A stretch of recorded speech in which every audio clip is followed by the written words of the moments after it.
Imdawwar b'fatti ċari ta' abbuż ta' poter u ksur ta' liġi ippruvati mill-qorti, Simon Busuttil qed jibqa' lura milli jpoġġi dak li jipprijtka dwar politika onesta fil-prattika.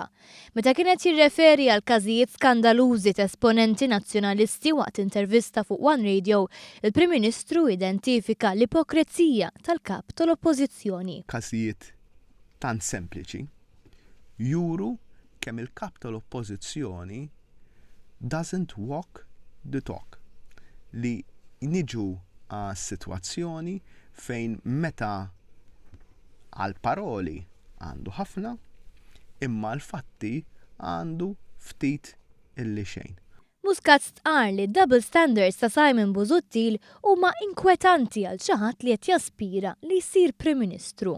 M'intix kapaċi illi inti tieħu passi fuq kwestjoni tant ċara bħal ta' toni bezzina, allura m'intix kapaċi meta tiġi għal deċiżjonijiet ferm aktar diffiċli li tieħu d-deċiżjonijiet. L-ipokrezija ta' Simon Busuttil ma toħroġ biss fl-attitudni tiegħu man-nies ta' madwaru, iżda tidher ukoll meta għal skopijiet partiġani jipprova jgerrex investiment li jgawdi minnu l-poplu Malti kollu.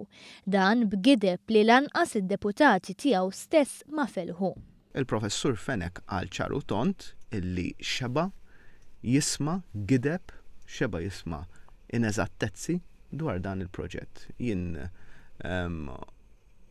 naħseb li iktar milli joqgħod fuq dak li qed ngħidlu jien, Simon Busuttil l-ewwel għandu jagħmel huwa li jdur fuq Albert Fenek u jisma' dak li għandu xejlu. Kien hawn li fakkar kif permezz ta' dan il-proġett ta' 200 miljun euro fil-qasam tas-saħħa se jkun hemm sptar ġdid f'Għawdex f'San Luqa u Caringrek mingħajr mal-Gvern iħallas spejjeż kapitali.